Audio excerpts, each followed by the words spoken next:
ना, वो पैसे जो है देने में, चूंकि पंडाल में पूरे तीनों पंडाल मेरा भर गया है, न प्रशासन के अथी से उठ सकता है न वॉलंटियर के अथी से।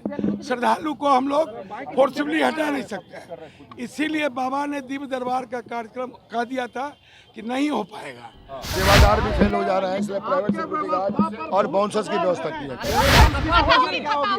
एक मिनट में बता रहा हूँ, एक मिनट।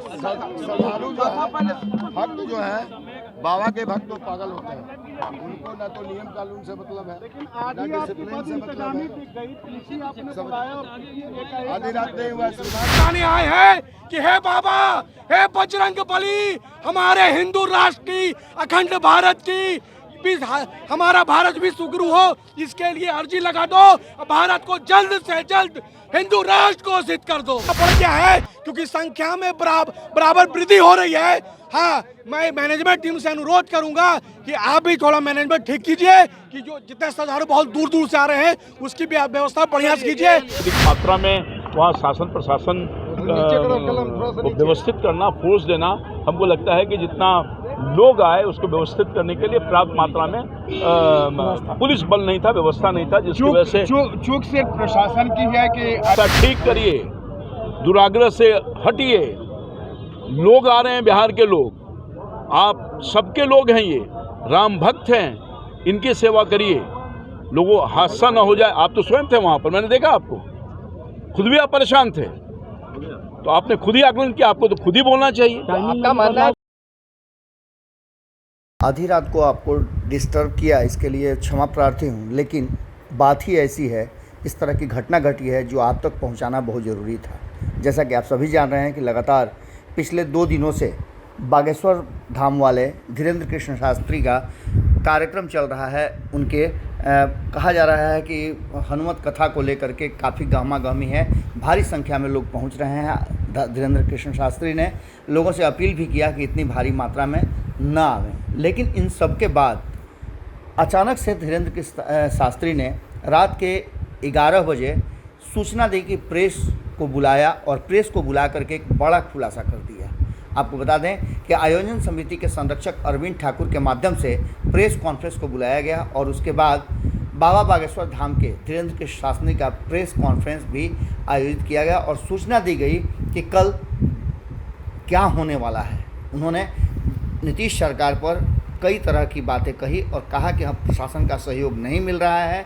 इसके साथ साथ आयोजन समिति के संरक्षक अरविंद ठाकुर ने अपनी बातें जो कही वो आप सुन सकते हैं। इसके बाद कहीं ना कहीं नीतीश कुमार और उनकी सरकार के साथ साथ प्रशासन भी कटघरे में खड़ा है। लेकिन इन सारी बातों को लेकर के जब लगातार आप देख रहे होंगे कि धीरेन्द्र कृष्ण शास्त्री के आने से लेकर के उनके कार्यक्रम तक बहुत सारा राजनीतिक घटनाक्रम हुआ, और इसी घटनाक्रम में एक और घटनाक्रम जुड़ गया, जिसमें मध्य रात्रि को प्रेस कॉन्फ्रेंस बुला करके धीरेन्द्र कृष्ण शास्त्री ने जो बातें कही वो आपको जाननी चाहिए, क्योंकि लगातार जिस तरह की चर्चाएं चल रही हैं, जिस तरह की बातें चल रही हैं, सुरक्षा को लेकर के जो बात की जा रही है, उन सारी बातों को लेकर के धीरेन्द्र कृष्ण शास्त्री ने और उनके सहयोगियों ने, आयोजनकर्ताओं ने जो बातें कही है वो बातें काफ़ी चिंताजनक हैं, और ख़ास करके इस बात को लेकर के कि उन्हें सुरक्षा नहीं मिल रही है, इसलिए वो अपने कार्यक्रम को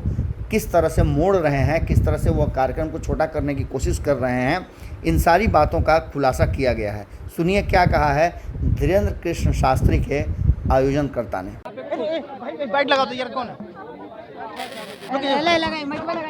जिसके वजह से जो संख्या थी, पहले जो संख्या थी, वो संख्या लगातार बढ़ रही है, और आने वाले समय में हो सकता है वो संख्या 5 गुनी हो जाए। जरा अनाउंस करिए, कैसे अनाउंस करते हैं आप? चलिए देखिए।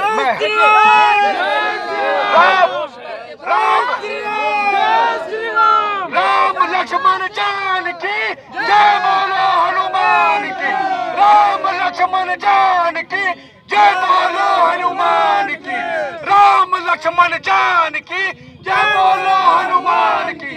ये सब अमन कुमार हिंदुत्व प्रचारक कुमार है, हजारीबाग से आए हैं, और मैं बताना चाहूंगा आपको कि अभी ये स्थिति हो गई है कि सभी सनातनी अर्जी लगाने आए हैं कि हे बाबा, हे बजरंग बली, हमारे हिंदू राष्ट्र की, अखंड भारत की, हमारा भारत भी सुगरू हो, इसके लिए अर्जी लगा दो। भारत को जल्द से जल्द हिंदू राष्ट्र घोषित कर दो। जी, दरबार कैंसिल भी हो गई है। दरबार कैंसिल नहीं हुई है। सभी सनातनियों का मनोबल और 4 गुना बढ़ गया है, क्योंकि संख्या में बराबर वृद्धि हो रही है। हाँ, मैं मैनेजमेंट टीम से अनुरोध करूंगा कि आप भी थोड़ा मैनेजमेंट ठीक कीजिए, कि जो जितने श्रद्धालु बहुत दूर दूर से आ रहे हैं उसकी भी व्यवस्था बढ़िया से कीजिए। और क्योंकि भक्तों की जो संख्या बढ़ रही है, ये बतला रही है कि हमारा जो राष्ट्र है, हमारा ये जो पूरा हमारा जो ये देश है, हमारा जो ये हिंदुस्तान है, वो हिंदू राष्ट्र के लिए अग्रसर हो रहा है। ये हजारीबाग झारखंड से हिंदू प्रचारक अमन कुमार।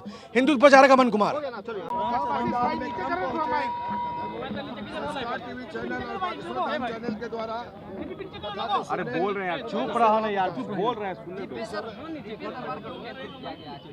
दिव्य दरबार में जो है उसमें अत्यधिक भीड़ है, कैंसिल जो है उसी वास्ते अभी किया गया है। और शाम में भी लोगों से आग्रह किया गया है कि कम संख्या में कथा पंडाल में पहुंचे।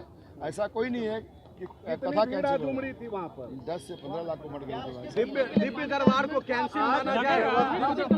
दिव्य दरबार को कैंसिल माना जाए। अभी दिव्य दरबार कैंसिल है, ये कंफर्म कीजिए। 1 मिनट, प्रशासन पे कोई आरोप नहीं है। सर, पहले दिव्य दरबार कैंसिल है, एक करके पूछिए, दरबार कैंसिल है या नहीं, ये कंफर्म कीजिए। स्थगित है। नहीं,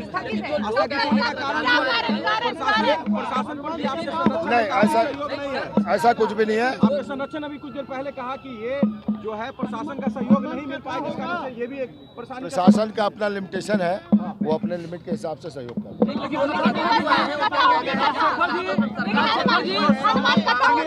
सामान्य जो कार्यक्रम होगा, जो कथा होगी, उसकी क्या होगी, कथा का समय बताया जाए। 1 मिनट में बता रहा हूँ।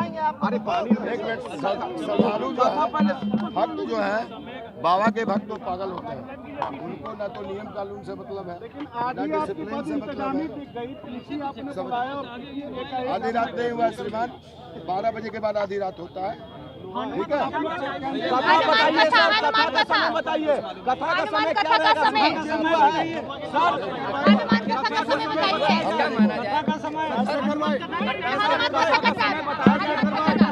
कथा अपने नियत समय पे होगी। यदि भीड़ ज्यादा होगी तो थोड़ा पहले कर लेंगे, ताकि सर फिर से व्यवस्था प्रशासन सिर्फ लॉ एंड ऑर्डर का देती है। कंफर्मेशन क्या रहेगा, समय समय जो है वही रहेगा। होगा या रहेगा? कल भी इतनी भीड़ आएगी तो किस तरीके से हम लोग अभी उसके किया जाएगा? अभी हम लोग जो है ना उसके लिए कैसे वहाँ व्यवस्था होगी? पे अपना प्राइवेट सिक्योरिटी गार्ड, सेवादार भी फेल हो जा रहे हैं, इसलिए प्राइवेट सिक्योरिटी गार्ड और बाउंसर्स की व्यवस्था की है। परेशान हो रहे हैं व्यवस्था को लेकर, एलईडी नहीं चल रही है, व्यवस्था पर सवाल है। एलईडी जो है, एक मिनट मैडम, एलईडी जो वही लोग लटक के तोड़ दे रहे हैं, तो उसमें क्या कर सकते हैं? पानी की व्यवस्था पानी और पंखा तक सर वहाँ पे लोगों को नहीं मिल पा रहा है। हनुमान कथा चलेगी। रात के 11 बजे प्रेस कॉन्फ्रेंस बुलाई जाती है, फिर रद्द कर दिया जाता है। क्या वजह क्या है? क्या कंफ्यूजन हो रहा है? माइक नीचे कीजिए, माइक को नीचे कीजिए, माइक को नीचे कीजिए। माइक नीचे कर लो भाई। कॉल किया और आप लोगों ने कैंसिल किया, क्या कुछ कारण? बाबा ने मंच पर से ही कह दिया कल के दिव्य दरबार के बारे में कि इतनी ज़्यादा भीड़ हो गई, बोलिए ना, बोलिए, आप बोलिए। इतनी ज़्यादा भीड़ हो गई है, जो दिव्य दरबार के लिए पंडाल चाहिए खाली। जो किसी को बुलाएंगे तो उसको एक पैसेज तो चाहिए ना, वो पैसेज जो है देने में, चूँकि पंडाल में पूरे तीनों पंडाल मेरा भर गया है, न प्रशासन के अथी से उठ सकता है, न वॉलंटियर के अथी से। श्रद्धालु को हम लोग फोर्सफुली हटा नहीं सकते। इसीलिए बाबा ने दिव्य दरबार का कार्यक्रम कह दिया था कि नहीं हो पाएगा, और लेकिन कथा होगा। और हम लोग टाइमिंग पे अभी विचार कर रहे हैं, क्योंकि अंधेरा हो जाता है तो बड़ा क्योस हो जाता है, तो हम लोग सोचेंगे टाइमिंग पहले हो, कथा प्रारंभ हो, जो सूर्यास्त होते होते कथा खत्म हो लेकिन जाएगी। अभी किस तरह का योग किया जा रहा है इनकी तरफ से लापरवाही है, क्या सरकार की तरफ से लापरवाही पर क्या बोले ये बताइए। सबका सहयोग है हमको, सीताराम जी के आशीर्वाद से सबका सहयोग है।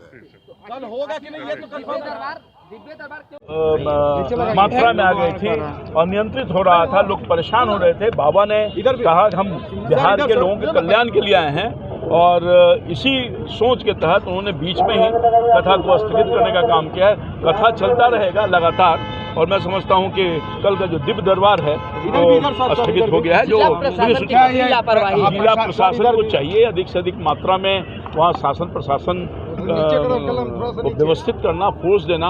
हमको लगता है कि जितना लोग आए उसको व्यवस्थित करने के लिए पर्याप्त मात्रा में पुलिस बल नहीं था, व्यवस्था नहीं था, जिसकी वजह से चूक सिर्फ प्रशासन की है कि आयोजकों की भी है? कौन चूक जो है, आयोजक ने कहा कि इतने आदमी आएगा, शासन व्यवस्था आप करिए। उन्होंने आकलन किया, मगर मुझे पहले ही से लगता था कि जिस मात्रा में पुलिस बल या मजिस्ट्रेट की बहाल होनी चाहिए वो नहीं हो पाई, मगर शासन की जिम्मेदारी बनती थी कि पर्याप्त मात्रा में व्यवस्था करते नहीं कर पाए। क्या मांग करते हैं? मांग ये करते हैं कि शासन व्यवस्था ठीक करिए, दुराग्रह से हटिए। लोग आ रहे हैं, बिहार के लोग, आप सबके लोग हैं, ये राम भक्त हैं, इनकी सेवा करिए, लोगों हादसा ना हो जाए। आप तो स्वयं थे वहाँ पर, मैंने देखा आपको, खुद भी आप परेशान थे, तो आपने खुद ही आकलन किया, आपको तो खुद ही बोलना चाहिए। आपका मानना है कि लेकर के इस पूरे मंच पर मेरी बात हुई, अभी विस्तार से हम चर्चा करेंगे, बुलाया था उन्होंने मुझको और इसी के लिए मैं आया हूँ। और भी लोग होंगे, विमर्श कर रहे होंगे जो आयोजन समिति के लोग हैं। मैं वहाँ का स्थानीय सांसद हूँ, मेरा ये दायित्व बनता है कि कार्यक्रम सफल हो जाए। बिहार के लोग आ रहे हैं जो हमारे अतिथि हैं, हमारे भगवान हैं, भगवान को भगवान सुनने आए हैं, इसलिए उनको कुछ प्रॉब्लम नहीं हो जाए। मैंने देखा अपने सामने जो स्थिति थी वो आप खुद भी देख के आए हैं, आंखों देखिए आप, तो आप खुद बताएंगे।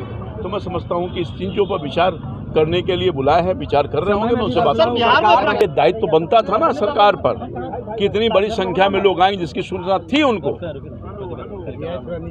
तो ये उनका दायित्व बनता था और कहीं न कहीं अपने दायित्वों का निर्वहन नहीं कर पाए, इसीलिए आज स्थिति इतनी क्या मैं बताऊं कि भयावह होने से भयावह हो गई और कुछ हादसा नहीं हुआ। ईश्वर कृपा है, राम की कृपा है। क्या लग रहा है कि जिला प्रशासन की तरफ से व्यवस्था नहीं की गई? ठीक हो जाएगा सर। चलिए, अब ये तो बाबा बात करेंगे, आयोजन समिति के लोग बात करेंगे। अब मैं जान रहा हूँ, उन्होंने बुलाया है मुझको, मैं जा रहा हूँ, जाकर के और बाकी